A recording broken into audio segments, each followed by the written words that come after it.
snowman quilt is the next one that I'm going to be quilting. It is a panel with a couple of fun different blocks on it. My backing is pieced. Don't know if you can see that, but there are blocks on the back. So when I do this, I am going to make sure that my quilt top is centered on my backing and then adjust it accordingly. I am going to use Aurifil thread color number 2710.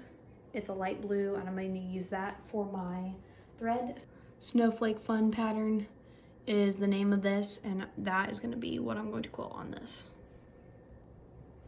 In order to ensure that I get my quilt somewhat centered on this, I like to lay my quilt top on top of my backing just to make sure I have enough room on the top and the bottom.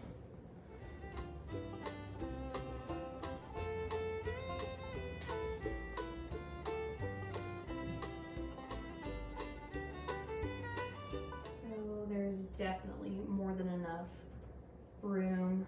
So I am going to roll this up a little bit. I'm gonna find the center of my quilt top and then I'm gonna lay it on here and then roll based on that.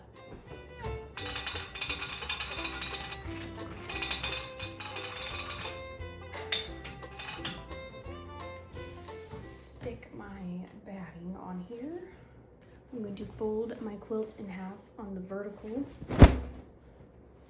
I'm just kind of adjusting, guesstimating my batting, how much I'll need on the top and bottom, and then I'll go from there. I can actually see my design that I'm looking for in the background, so I'm going to take the middle of this and align it with the middle of these stars that are on the back.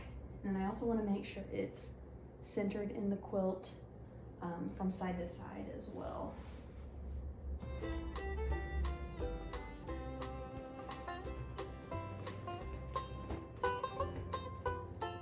And you could be really precise with this if you even fold the quilt in half the other way, find the center, and then unfold it from there.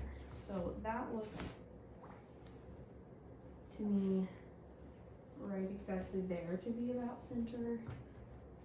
So I'm going to unfold my batting and then fold back up my quilt up.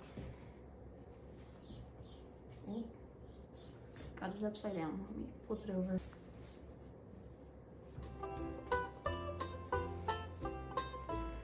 And then I do have enough batting, so I am going to unroll my top and then slowly roll my bottom, making sure that this stuff kind of stays put.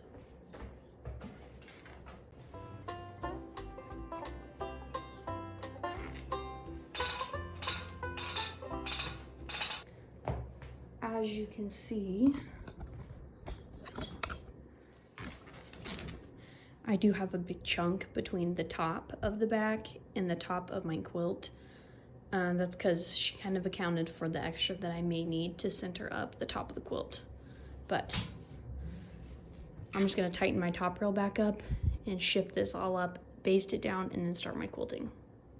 I find it really hard too when you've got extra batting that hangs way off the edge, especially off the edge of the backing. So I'm just going to take my scissors and cut an even line all the way down on this so that I have less to work with.